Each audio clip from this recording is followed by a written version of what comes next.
My name's Ciara. I'm 18 years old and I live in Pinellas Park, Florida, but I go to school in Miami, Florida at Florida International University.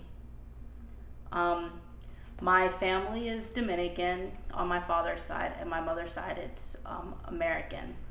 I don't really talk with my mom's side of the family, but my dad's side of the family I'm very close with.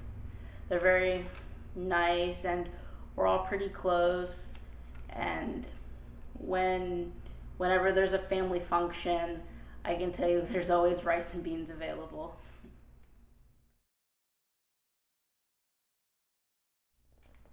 Hi. I'm a second generation Hispanic, which means that my family came here before us, like my father and his brothers and sisters, and they had children, and their children became, or what people are called second generation, meaning people came before them and were kind of the offspring of the first generation. We're from the Dominican Republic. My father came from a small city called Bonao, which is in the capital. So we're Dominican.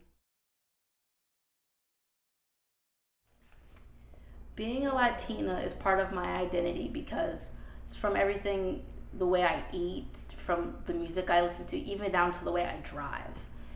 As funny as that may seem. I also tend to view things a little bit differently, maybe. People who may find people coming from Hispanic countries as invading their country, I see it as people trying to look for a better life. I've seen life in the Dominican. There are parts that are beautiful and make you never want to leave because it's like a wonderful vacation. But then there are also incredibly poor parts, and poor here is nothing compared to poor in third world countries. And if people are willing to escape that and find a better way, which is America, then I don't see the problem. But other people may find it differently. But I've seen the side of the poor and the side of the rich here. And if you have that one chance to get out of that poor and come to a country with opportunity, then there's no reason whatsoever to pass that up. And that's one way I look at things differently.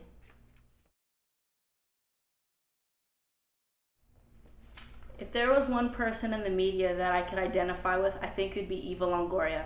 She's beautiful, strong, and when the media found out her husband was cheating on her, she remained strong. She is a strong, independent woman, and that is someone who I identify with in myself.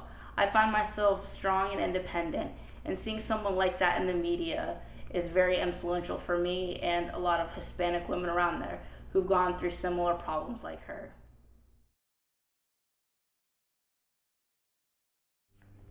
If I could make a TV show that targeted me, I would have it featuring students who go to college in Miami. I go to college in Miami, and my school is right on the famous street of Southwest A Street. That's where the huge event of Calle Ocho goes on. And I think it would be interesting to show how Hispanic students go to school and how students who are all friends with one another, how we all interact together. We may not be just Hispanic people in the show, but it would be black, Asian, white. Few whites in Miami, but still, it's all there. I think it would be interesting how we all interact, how all of our lives are like at college. Not everyone's the same, but not everyone is entirely different either. We all go through the stress. We all go through relationships. We all go through the terrible cafeteria food. And I think what would be more interesting is the people who live on campus. That's where the coverage would be, like what it's like living in the dorms, what it's like being up all night and then never sleeping just to walk to your class in your pajamas. That kind of lifestyle. I think that would target me personally because I've seen it. I may not have walked to class in my pajamas, but I've seen the craziness. And that to me would be great footage.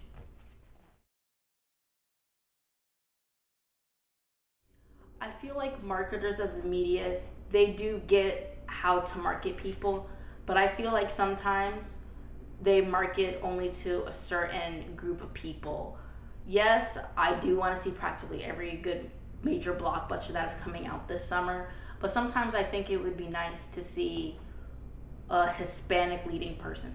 Salma Hayek, she is going to be in the new Pirates movie, which is great, but I think it would be great to see movies that feature the Hispanic leading role of like a typical Hispanic family and whatever craziness they have to make some movie. I don't know. But that would be my advice to a company making more ethnically diverse movies. I've seen Asian movies, and I must admit, they are cinematically appealing to the eye. Their colors are phenomenal, and I guess you could say, martial arts are very impressive.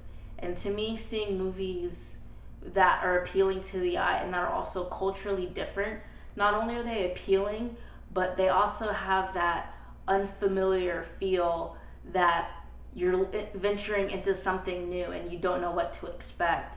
A very elemental of surprise, I guess you could say.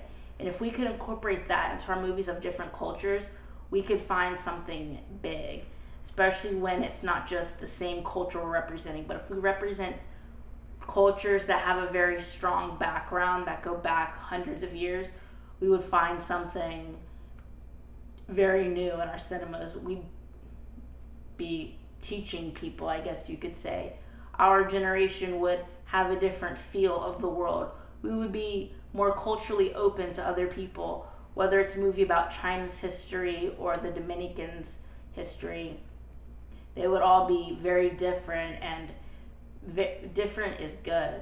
So I feel like these different movies would be welcomed in our theaters, not only by Hispanics, but by whites, blacks, whatever. Many people would be willing to see a good movie. And if it's not based in the United States, it shouldn't matter. If it's good acting and we are exposing our Hispanic or Asian actors, we would really create something diverse and a big theater stir of people wanting to see something different, and different is good.